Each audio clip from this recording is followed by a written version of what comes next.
The rain hammered New York like a judge's gavel, cold and merciless.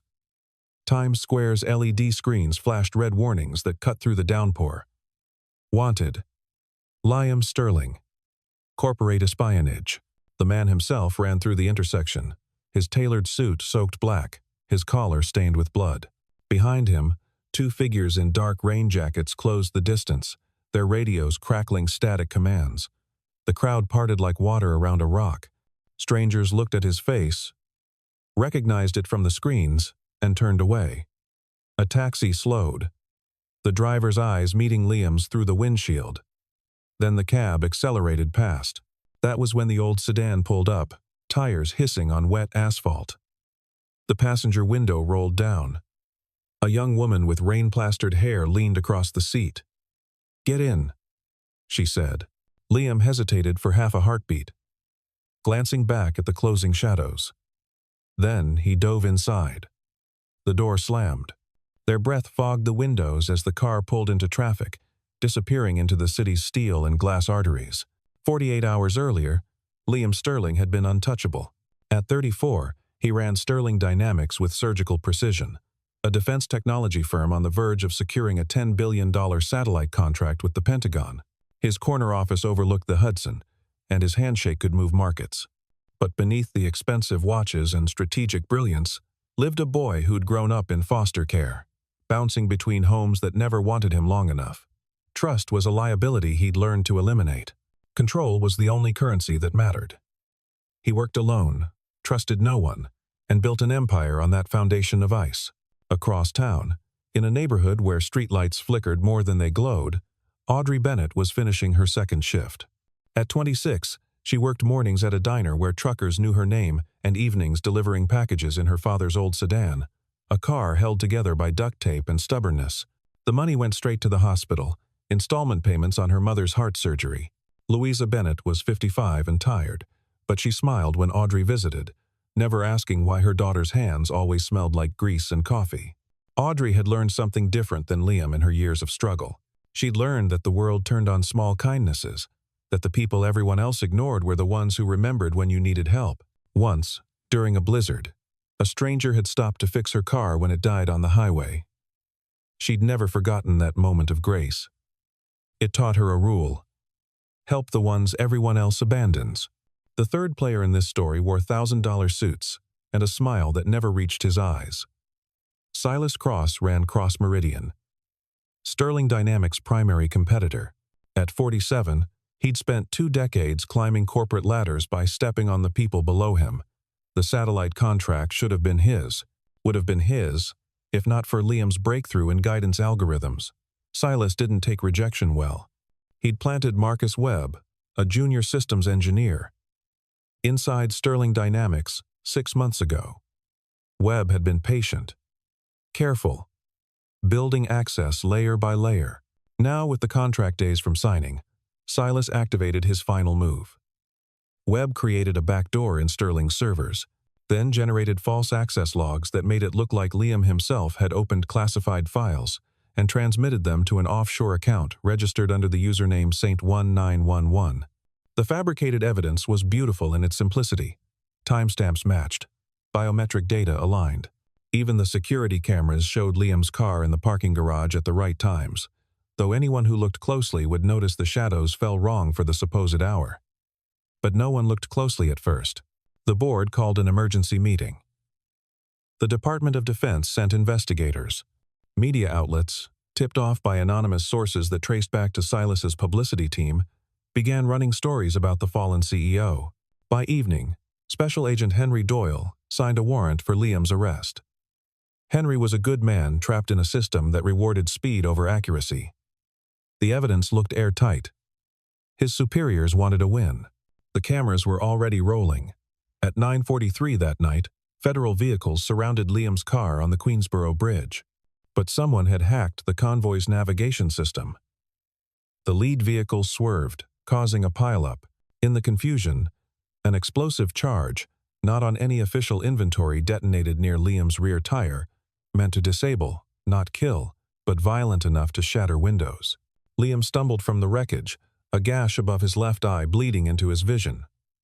He ran, That was how he ended up at the intersection, soaked and desperate, where Audrey Bennett's sedan idled at a red light.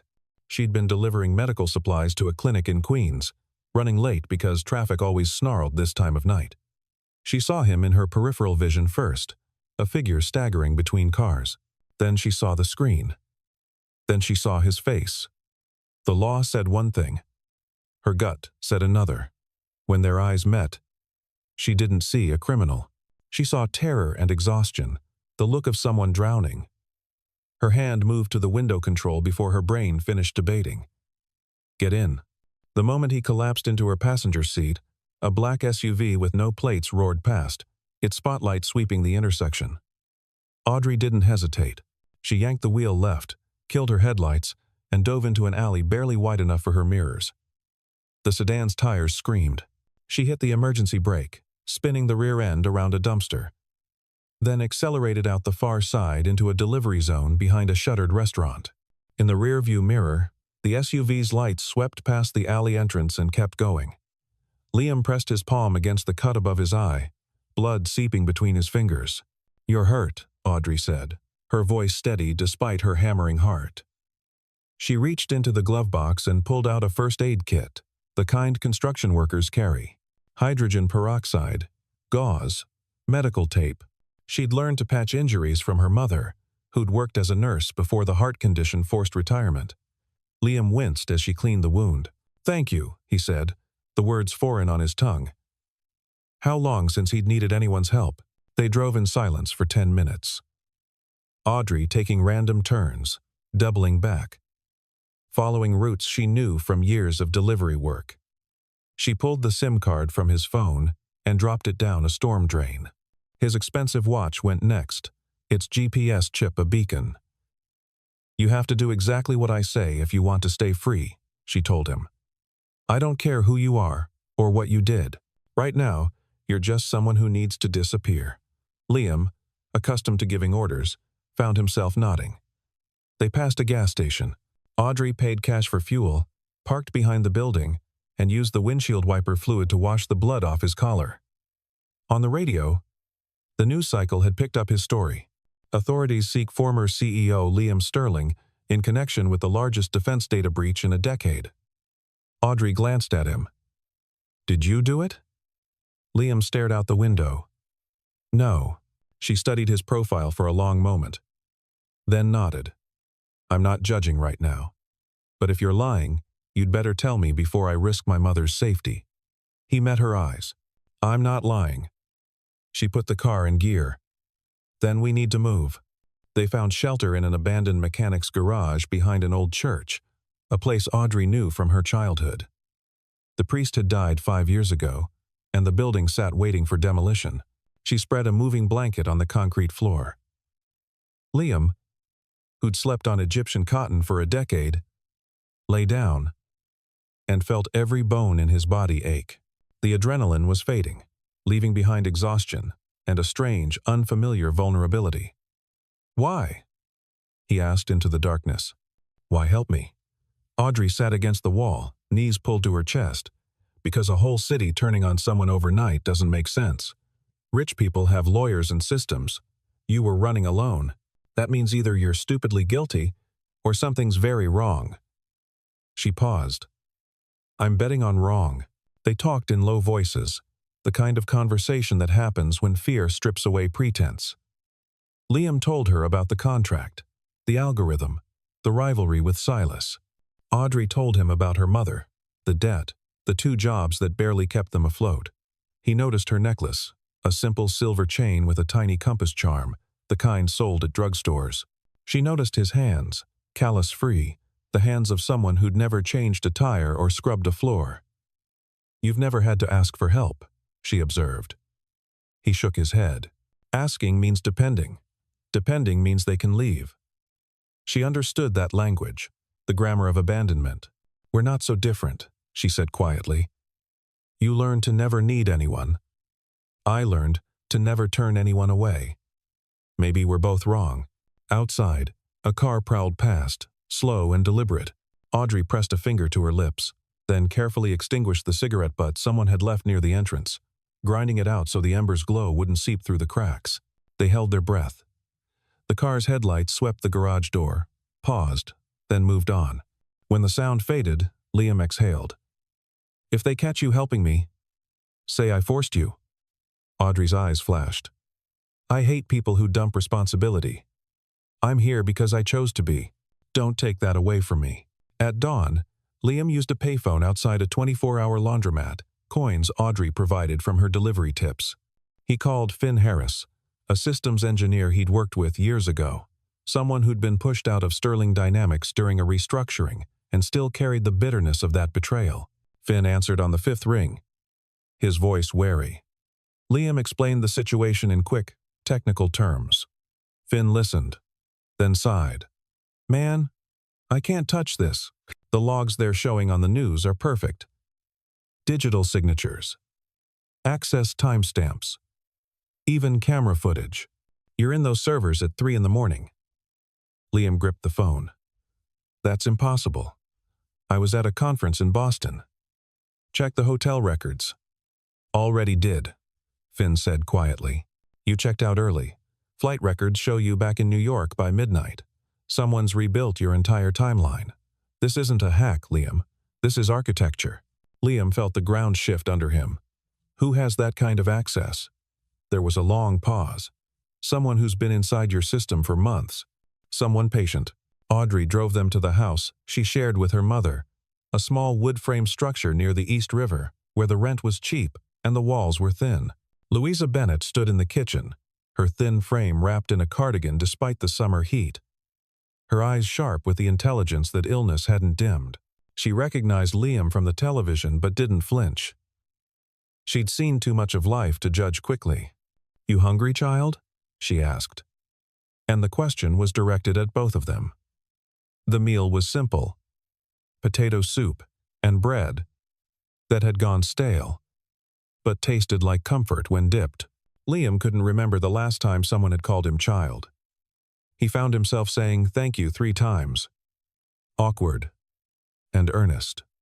Louisa patted his hand. Politeness costs nothing, but it buys a lot of grace. After dinner, Audrey spread receipts and photos across the kitchen table, her habit of documenting every delivery suddenly valuable. She'd kept gas station receipts, photographed her car at each stop for her own safety. Small acts of self-protection that now formed a trail. "Look at this," she said, pointing to a reflection in a coffee shop window she'd photographed yesterday afternoon. "See the gray van?" Liam squinted. "Now look at this one from a different gas station 2 hours later. Same van, same dent on the passenger door." Louisa leaned in. "Someone's following you, baby." Audrey nodded. But they weren't following Liam. They were following me, which means they knew I'd cross paths with him. Or they've been tracking me since I picked him up. Either way, they're not law enforcement. The police would have just arrested us. Liam felt a cold clarity settle over him. Silas. He's making sure I can't surface long enough to defend myself. The ethical weight of the situation crashed down on him. "I need to leave," he said, standing abruptly. "I'll pay you. Whatever you need. Enough to cover your mother's care. Enough to disappear if you need to. Just name the price." Audrey's face hardened. "We don't sell fear, Mr. Sterling. You think money fixes this? If they're tracking me, leaving won't make me safe. The only thing that makes us safe is proving you're innocent." He stared at her. "You don't even know me." She met his gaze with the kind of steadiness that comes from years of carrying weight. "I know you said thank you. To my mother. Like you meant it. I know you offered to take the blame if I get caught. That's enough." That night, Liam climbed onto the roof to patch a section of rotted shingles. Work Audrey had been putting off for months. Louisa watched from the window, smiling softly. She held the ladder while he worked, the two of them barely speaking but moving in careful coordination. Thunder rolled in from the west. Liam's foot slipped on the wet surface. Audrey lunged, catching his wrist, her grip surprisingly strong. They hung there for a moment, rain beginning to fall, and then they both started laughing. The kind of wild, exhausted laughter that has nothing to do with humor, and everything to do with surviving another impossible moment. When they climbed down, soaked and muddy, Louisa had towels waiting. Liam realized he couldn't remember the last time he'd laughed at all. The raid came at 2 in the morning. Headlights swept the house, voices barking orders through megaphones. Liam walked out with his hands raised before the agents could break down the door, before they could terrify Louisa, before Audrey could be dragged into the story as anything more than a victim. "She's not involved," he said clearly, loudly. "She gave me a ride. I threatened her family. She had no choice." Behind the lights, Agent Henry Doyle studied Liam's face. The man didn't look like the arrogant CEO from the file photos. He looked like someone who'd been running on nothing but conviction and borrowed time. Audrey pushed past her mother, ignoring the agent's warnings. "If he's innocent," she said, her voice cutting through the chaos, "I'll prove it." Liam turned to look at her as they cuffed his wrists. Her eyes held a promise he hadn't earned but desperately needed. He nodded once. Trust was terrifying, but standing in that moment, he chose it anyway. The interrogation room smelled like burnt coffee and old fear. Amanda Rhodes, the federal prosecutor, sat across from Liam with a file 3 inches thick. She was 40, sharp-eyed. A woman who'd built her career on making airtight cases. "The evidence is overwhelming, Mr. Sterling. Access logs, financial transfers, video footage. You're a smart man. Help us understand why you did it, and we can talk about reduced sentencing." Liam leaned forward. "I didn't do it. I need you to trace the account. Saint 1911. I need you to look at the server architecture, check for virtual machine signatures. Someone cloned my credentials." Amanda exchanged glances with Henry. "We've examined the technical evidence. It points to you." "Then look at the metadata," Liam insisted. "Check the light angles in the security footage. Compare them to the timestamps. Someone created a composite." Henry frowned. "That's a serious accusation." Liam met his eyes. "I'm a serious man fighting for my life." Outside the precinct, Audrey tracked down Finn Harris using a mailing address she'd found in an old industry directory. He lived in a converted warehouse in Brooklyn, surrounded by computer equipment and takeout containers. When she knocked, he opened the door warily, saw her face, and understood immediately. "You're the girl from the news." She pushed past him into the apartment. "I need your help." Finn shook his head. "I can't get involved. I lost my career once because of Sterling Dynamics. I'm not losing my freedom." Audrey pulled out her phone, showing him the photos of the gray van. "Look at the watermark on this reflection." Finn squinted, then went very still. "That's a cross-meridian security vehicle. I recognize the camera housing on the roof rack. They use a specific vendor." She pressed her advantage. "Someone's been following me since before I picked Liam up. They knew where to look. That means they had advanced surveillance. Which means this was planned." Finn sat down heavily. If Silas staged this, he'd need someone inside Sterling's system. He'd need admin access. He'd need time. She nodded. "Can you prove it?" He looked at her for a long moment. "It would mean breaking into cross-meridian servers, stealing evidence." She smiled grimly. "Then I guess we're both choosing a side." The plan was simple in concept, terrifying in execution. Cross-Meridian's headquarters employed night cleaning crews and late-shift security. Audrey could enter as a delivery driver, something she did legitimately for other buildings in the district. Finn would monitor from a van outside, guiding her through the building's digital architecture. Their target was a server room on the 14th floor, where, according to Finn's inside knowledge, Silas kept backups of all surveillance and testing equipment. If the frame job had been coordinated from inside Cross-Meridian, there would be traces, seed files, digital breadcrumbs that hadn't been fully erased. Audrey, dressed in her delivery uniform, carried a legitimate package she'd borrowed from her route manifest, and walked into the lobby at 11:15. The security guard barely looked up. She signed in, took the service elevator, and rode it to the 12th floor, stepping out into a corridor that smelled like industrial carpet cleaner. Finn's voice crackled through the earpiece hidden under her hair. "Stairwell, at the end of the hall. Go up 2 flights. Camera blind spot at the landing." She moved quickly, quietly, her heart beating so hard she thought it might give her away. The 14th floor was dark except for emergency lighting. She used a key card Finn had cloned from his old credentials, praying the access codes hadn't been fully deactivated. The lock clicked green. She slipped into the server room, a space humming with the white noise of cooling fans and blinking lights. Find the rack labeled CM Archive 7, Finn instructed. Bottom right. There should be a portable drive dock. Audrey knelt, pulled out a small USB device Finn had prepared, and connected it. The screen blinked to life. Code scrolling past. She didn't understand the technical details, but she understood urgency. How long? 2 minutes, Finn said. Maybe 3. The door at the end of the hall opened. Footsteps. Audrey's breath caught. Someone's coming. Hide, Finn hissed. She disconnected the drive, shoved it into her pocket, and dove behind a rack of equipment. The footsteps grew closer. The door handle turned. Security guard on rounds, Finn whispered. Stay still. The guard swept a flashlight across the room, the beam passing inches from Audrey's shoulder. She pressed herself into the shadows, not breathing. The guard paused, muttered something into his radio, then moved on. Audrey waited 10 seconds. 20.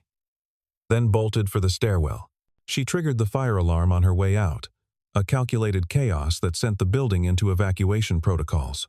In the confusion of office workers and security personnel flooding the lobby, she slipped out a side exit and climbed into a cleaning service Finn had borrowed from a friend.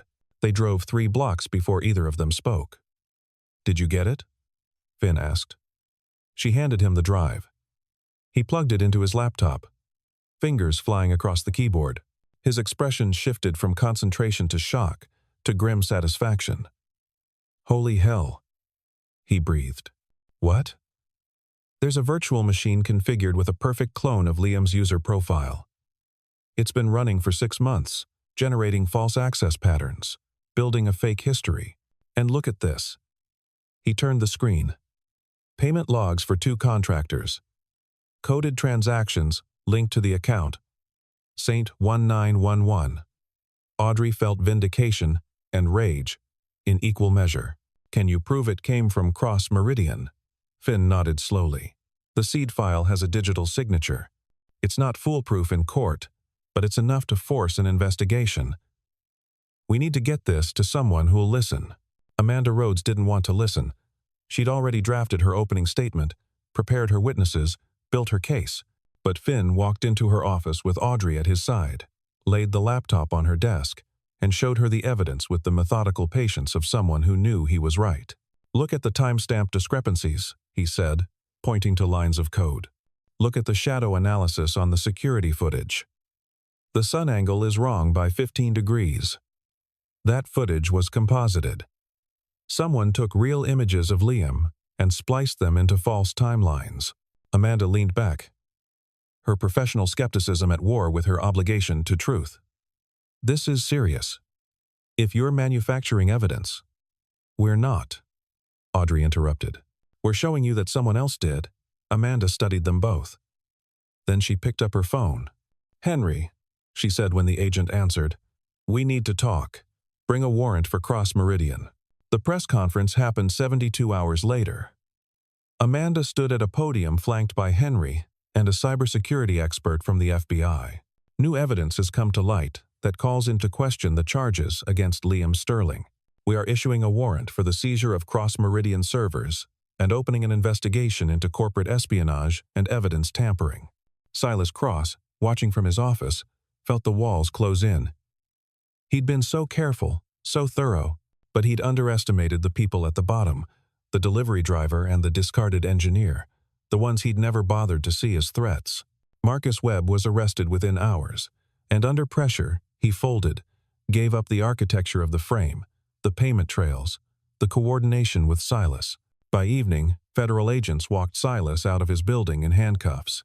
The cameras that had crucified Liam now captured his rival's downfall. Liam walked out of detention into a sunset that felt impossible. Audrey was waiting by her car, the old sedan that had saved his life. He crossed the pavement slowly, still adjusting to freedom, to exoneration, to the strange lightness of being believed. "I owe you," he said. She shook her head. "You don't owe me anything." He stepped closer. "Yes, I do. I owe you a promise." He took a breath. The kind that precedes a leap.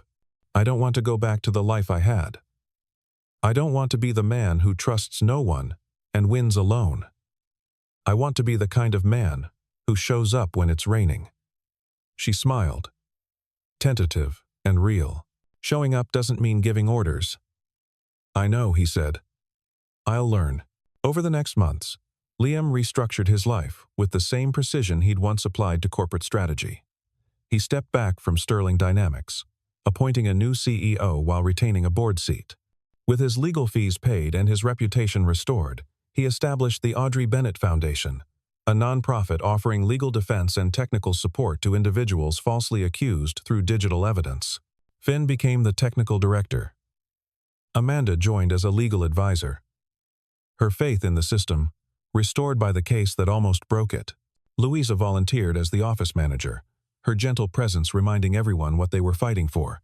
Liam bought back Audrey's sedan from the impound lot where it had been stored during the investigation. He had it restored, keeping every dent and scratch, and parked it in front of the new house he helped them buy. A place with a solid roof and a yard where Louisa could sit in the Sunday. The silver necklace Audrey wore, the drugstore compass, hung from the rear-view mirror next to the keys.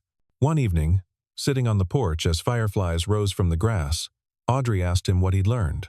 He considered the question with the seriousness it deserved. "I learned that the people who matter aren't the ones who applaud when you're winning. They're the ones who stop when you're running." She leaned her head against his shoulder. "And I learned that helping someone doesn't make you a saint. It just makes you human." They sat in comfortable silence, two people who'd found each other in the worst possible moment and decided to build something better from the wreckage. But the story wasn't finished. Silas, awaiting trial and consumed by bitterness, hired operatives to destroy what Liam had built.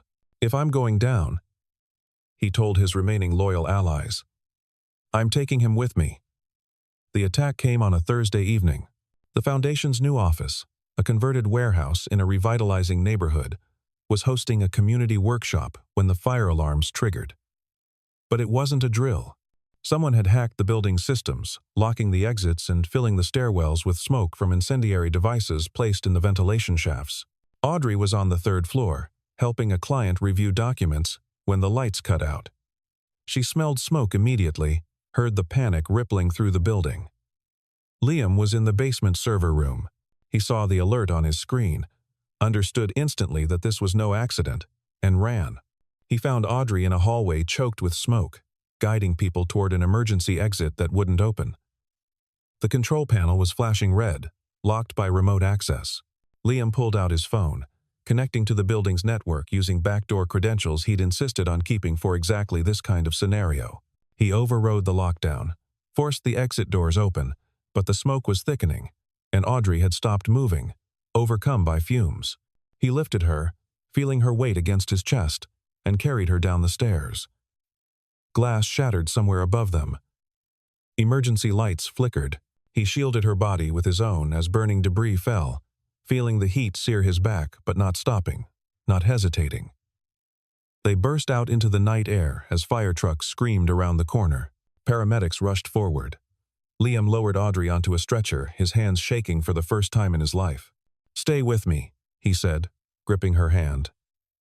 "You don't get to leave now." She opened her eyes, coughing, and managed a weak smile. "Was that you being protective? Because it felt like you were carrying groceries." He laughed, a broken sound of relief. "I'll work on my technique." Henry coordinated the investigation with the fire marshal. They traced the hack to a digital security firm Silas had used, found messages arranging the attack, and discovered payments linked to offshore accounts under Silas's control. This time, there would be no bail, no second chances. Silas Cross was charged with attempted murder, arson, and conspiracy. His empire collapsed in days. The investors fled, the company dissolved.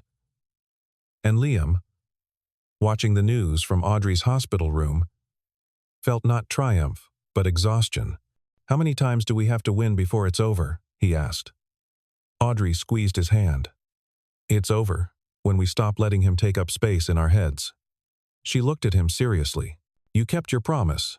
You showed up when it mattered. That's all I ever wanted." The trial concluded 6 months later. Silas received a 20-year sentence. The media, always hungry for narrative closure, ran stories about the CEO who fell and rose again, the poor girl who saved him, the love that grew from ashes. But Liam and Audrey didn't read those stories. They were too busy living the quieter truth behind the headlines. The foundation expanded, opening a second office, and then a third. They hired people who understood what it meant to be invisible, to be accused without voice, to need someone to believe you. Finn developed algorithms to detect manipulated evidence. Amanda trained volunteer lawyers. Louisa kept the coffee pot full and remembered everyone's birthday. And Audrey kept driving, still doing deliveries part-time, because she liked the rhythm of it, the independence, the reminder of where she'd come from. 1 year after the night she'd said get in, they stood together at the Foundation's anniversary event. Liam gave a short speech, thanking the team, the clients, the community that had shown up when it mattered. Then he stepped aside and let Audrey take the microphone. She talked about her mother, about the hospital bills that had shaped her understanding of desperation and grace. She talked about the stranger who'd fixed her car in the blizzard, about how one act of kindness could echo forward through years. And she talked about the choice to stop, to open a door, to believe someone when the whole world said not to. "We're not heroes," she said. "We're just people who decided that everyone deserves a second look. That's what this place is about. Second looks. Second chances. Showing up when it's easier to keep driving." The room erupted in applause. Liam watched her from the side of the stage. This woman who'd upended his life and rebuilt it into something worth having, and felt a peace he'd spent 34 years searching for. After the event, they drove to the river, parking the restored sedan on a gravel overlook. The city lights shimmered across the water. Audrey's compass necklace swung gently from the mirror. "You never did tell me," she said, "why you were on that bridge." Liam leaned back against the seat. "Silas lured me there. He knew the route my security team would take. He had the whole thing planned. I was supposed to be arrested cleanly, quietly, with no chance to fight back. Instead," she said, "you ran into me." "Instead," he agreed, "I got lucky." She turned to face him. "Do you regret it? Any of it? The running? The fear? The fact that your life exploded?" He considered the question honestly. "No, because before that night, I had everything except what mattered. Now, I have less of everything else. But I have you. I have Louisa. I have Finn and Amanda. And people who know my name and mean it. I have a reason to get up that isn't just winning." She kissed him then, soft and sure. "Good answer." He smiled. "I'm getting better at this." "At what?" "At being someone worth stopping for." They sat in the car as the night deepened, talking about small things, plans for the next workshop, the leak in the office kitchen, whether they should adopt the stray cat that kept showing up. Ordinary conversations that felt revolutionary to a man who'd spent years discussing mergers and acquisitions. Audrey's phone buzzed with a text from her mother, asking if they'd be home for dinner. Liam checked the Foundation's shared calendar, noting 3 new intake appointments scheduled for the week. This was the life they'd built from rain and desperation, from a split-second decision to offer help when no one else would. It wasn't perfect. The Foundation struggled with funding. Silas's supporters still sent threatening messages. Some cases they took on ended in heartbreak. But it was real, and it was theirs, and it meant something beyond profit margins and press releases. As they drove home through streets that no longer felt hostile, Liam thought about the man he'd been, running through the rain, with blood in his eyes, and no one to trust. That man was gone, burned away by fire, and rebuilt by a woman who saw past the headlines to the human underneath. He glanced over at Audrey, her profile lit by passing streetlights, her hand steady on the wheel of the car that had carried them both to safety. She caught him looking and raised an eyebrow. "What?" "Nothing." he said. Just remembering. She smiled. The night I picked up a stranger? He shook his head. The night. Someone finally stopped. The car turned onto their street, past the foundation office with its lights still on, volunteers working late because the work was never finished, past the corner store where they bought coffee every morning, past the park where Louisa liked to walk. Home was a modest house, with a repaired roof and a garden Audrey was slowly coaxing to life. They pulled into the driveway. The porch light was on. Through the window, they could see Louisa moving around the kitchen, preparing the dinner she insisted on making, even though they told her to rest. "This is it," Audrey said quietly. "This is the life we fought for." Liam took her hand, lacing their fingers together. "It's better than anything I had before." She leaned over and kissed his forehead. "Then let's not waste it." They got out of the car and walked to the door together. Two people who'd found each other in the storm and chosen to stay when the rain cleared. Behind them, the sedan sat in the driveway, its old frame solid and scarred, a monument to the night one person decided that everyone deserves someone to say "get in." Above the door, they'd hung a wooden sign Finn had carved for them. It read, "Founded by a runaway and the girl who stopped." Audrey unlocked the door, and they stepped inside to the sound of Louisa's laughter, the smell of home cooking, and the ordinary miracle of being wanted, being safe, being loved not for what they'd achieved, but for who they'd chosen to become. The door closed behind them. The porch light glowed warm against the darkness, and somewhere in the city, another person ran through the rain, searching for the moment when a stranger would slow down and offer grace. The work continued. The story echoed forward. And Liam Sterling, who'd once believed trust was weakness, learned that being saved was just the beginning of learning how to save others. That was the real promise he'd kept. Not just to guard one woman for life, but to stand guard for anyone who needed someone to believe them, to fight for them, to stop when everyone else kept driving. In the end, that was what love looked like. Not grand gestures or dramatic rescues, though those had their place. Love looked like showing up. Like repairing roofs and remembering birthdays. Like sitting through hard conversations and harder silences. Like choosing every day to be the person someone needed when the world turned dark. That night, as they sat around Louisa's table sharing a simple meal, Liam looked at the two women who'd given him back his life and felt something he'd never experienced in his years of corporate victories. He felt grateful, not for what he had, but for what he'd been allowed to become. The rain had long since stopped, but its lessons remained, carved into memory like words in stone. When someone is running and everyone turns away, be the one who stops. Because you never know when you'll be the one who needs someone to open the door and say those two simple words that change everything. Get in. That was where it started. Where it ended was up to them. And they chose to make it last.